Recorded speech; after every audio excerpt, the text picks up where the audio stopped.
Recharge করে নেয় না। আমার দাদার থেকে বাবার থেকে আমরা ইসলাম আসছি এই এলাকার এই বাংলাদেশে, ঠিক আছে কিনা বলে? শাহজালাল আউলিয়া শাহপরান ইয়ামিনী রহমাতুল্লাহ আলাইহি ওনারা আসার পরে এই বাংলা এই জমানায় এই জনপদে ইসলাম শুরু হয়েছে।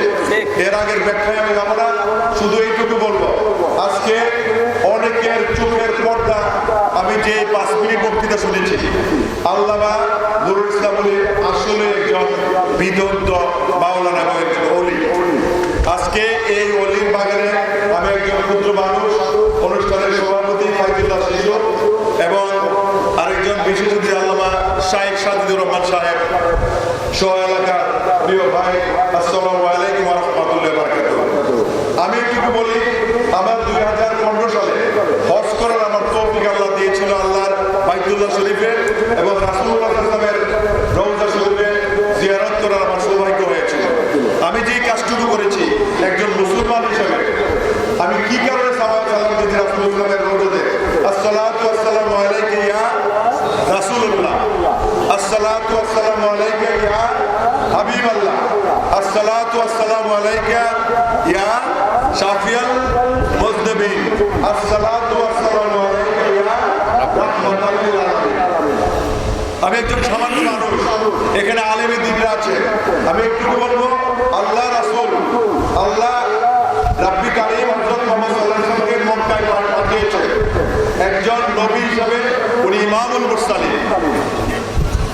উনি যে বলেছেন হুজুর ইমামুল মুরসালিন মানে সকল নবীর নবী, ঠিক আছে কিনা বলেন? লাখো কোটি কোটি শুকরিয়া আল্লাহ রাব্বুল ইজ্জতের দরবারে, আল্লাহর শাহী দরবারে লাখো কোটি কোটি শুকরিয়া আদায় করি একজন মুসলমান হিসেবে লা ইলাহা ইল্লাল্লাহ মুহাম্মাদুর রাসূলুল্লাহ কলিমায় বিশ্বাস করি।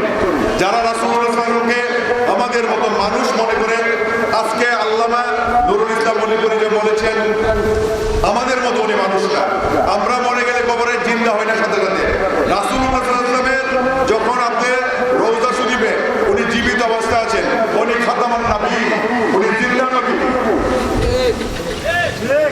আবার যারা বলেন উনি সশরীরে হাজির হয়, এটা শত একমত আমি ব্যক্তিগতভাবে, কারণ পবিত্র কোরআনে কারিমে আল্লাহ রাব্বুল ইজ্জত ঘোষণা করেছেন লাকাদ জাআকুম রাসূলুম মিন আনফুসিকুম আজিজুন আলাইহি মা আনিতুম হারিসুন আলাইকুম বিল মুমিনিনা রাউফুর রাহিম ফাইন তাওয়াল্লাহু ফাকুল হাসবিয়াল্লাহু লা ইলাহা ইল্লা হুয়া আলাইহি তাওয়াক্কালতু ওয়া হুয়া রাব্বুল আরশিল আযীম।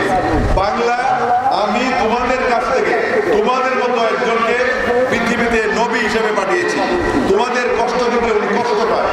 সুতরাং আমাদের মতো মানুষ ছিলেন, যেমন সত্য তেমনই সত্য, ওনার জীবনে গুনাহ করেন নাই। উনি যুদ্ধ করেছেন, ইসলাম শান্তির ধর্ম। আজকে আমার স্ত্রীর কথা বললাম কি কারণে, সে একজন ব্যাংকার, মনের তাগিদ তুমি আজকে সেই মসজিদে যাও। হুজুর আল্লামা নুরুল ইসলাম মনিপুরের বয়ান ছিল, দুর্ভাগ্য যান্ত্রিক ত্রুটির কারণে, জ্যামের কারণে আমি বক্তৃতা ওনার বয়ান শুনতে পারি নাই। আমি ক্ষমা চেয়ে নিচ্ছি, আমি আর বিলম্ব করবো না, শুধু এইটুকু বলবো, একজন পুলিশ অফিসার আমাকে ফোন করেছে, মঈনুদ্দিন ভাই আপনার এলাকায় কি কোনো গন্ডগোল হবে?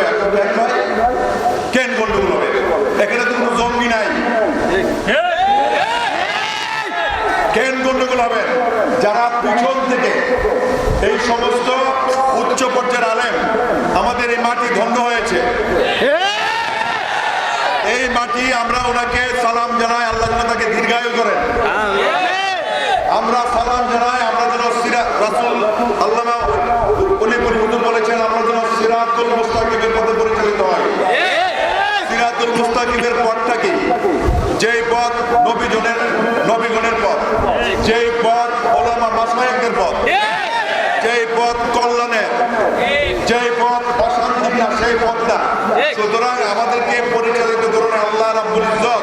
প্রতিদিন নামাজে কিন্তু আমরা বলি আলহামদুলিল্লাহ রাব্বিল আলামিন আর রহমানির রহিম, বলতেছে আল্লাহ আমি পরম দয়াময়, আমি ক্ষমাশীল। তারপরে আল্লাহ পবিত্র কোরআনে আবার আমাদেরকে ক্ষমা করে বলেছেন মালিক ইয়াউমিদ্দিন, আমি মালিক, ইয়ের মালিক, বিচার দিবসের মালিক, বিচার একটা হবে। সুতরাং আমরা যেন সিরাতুল মুস্তাকিমের মধ্যে পরিচালিত হয়। আল্লাহ রাব্বুল ইজ্জত যেন আমাদের হেদায়েতের রাস্তা সহজ করে দেয়। আমরা যেন পিছনে কোনো গীবত না করি, কারণ সীমা লঙ্ঘনকারীকে আল্লাহ পছন্দ করে না। আল্লাহ পবিত্র কোরআনে ঘোষণা করেছেন, ইন্নাল্লাহা লা ইউহিব্বুল মুতাদিন।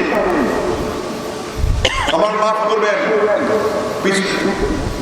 বুঝেন, আমি সীমা লঙ্ঘনকারীকে পছন্দ করি না। এবং আমার আপনার বড় কথা বলবেন না, আমি আওয়ামী লীগের নেতা, আমি এমন স্বেচ্ছাসেবক লীগের নেতা। আপনারা আমরা যদি সেই কথা না বলি, কারণ আপনি যখন শেষ যাবেন, উনার আলমে দিন বাংলা প্রথম যখন জন্ম হয়, আপনারা উনাদের মধ্য দিয়ে, আজানের মধ্য দিয়ে আপনাদের পৃথিবীতে আসার ধ্বনি ওনারা শুনাই দেন।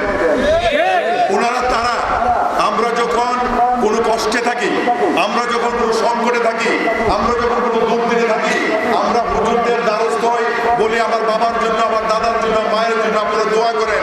ওনারা তারা, ওনাদেরকে শ্রদ্ধা করবেন। ওনারা তারা, আমি যখন মৃত্যু শেষ চিরবিদায়, আমার যখন শেষ স্টেশন কবর, সেখানে ওনারা ইমাম হয়ে আমাদের কি করে নামাজ পড়েন। কি নামাজ? নামাজে জানাজা পড়েন না? এবং পড়ার পর ওনারা কি বলেন? বিসমিল্লাহে আলা মিল্লাতে রাসূলিল্লাহ। কবরে শহীদের রাসূলের সামনে কথা বলে। তারপরে কি বলা হয়? ওয়া মিনহা খালাকনাকুম ওয়া ফিহা নুইদুকুম ওয়া মিনহা নুখরিজুকুম তারাতান উখরা।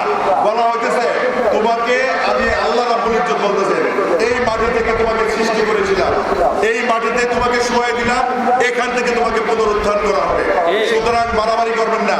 আল্লাহ পবিত্র কোরআনে বলেছেন, কুলিল্লাহুম্মা মালিকাল মুলক তুতিল মুলকা বিমান তাশাউ ওয়া তানজিউল মুলকা বিমান তাশাউ ওয়া তুইজ্জু মান তাশাউ ওয়া তুযিল্লু মান তাশাউ। কি বলে এরপরে? কি বলে? বিয়াদিকাল খায়র ইন্নাকা আলা কুল্লি শাইইন কাদির। আমি সর্বসর্বা, আমি কাউকে ইজ্জত দিতে পারি, আমি কাউকে লানত দিতে পারি। আল্লাহ করবে না? আমি হুজুরের কাছে দোয়া চাই। আমি আরো যারা হুজুর আছে, আপনি আমার জন্য একটু দোয়া করবেন। আমি যেন সিরাতুল মুস্তাকিমের মধ্যে চলতে পারি। সিরাতুল মুস্তাকিমের মধ্যে আপনাদের কাছে দোয়া চাই। আমিও আপনাদের জন্য দোয়া করি একজন মুসলমান হিসেবে। আর আপনারা যারা হুজুরের বয়ান শুনেছেন,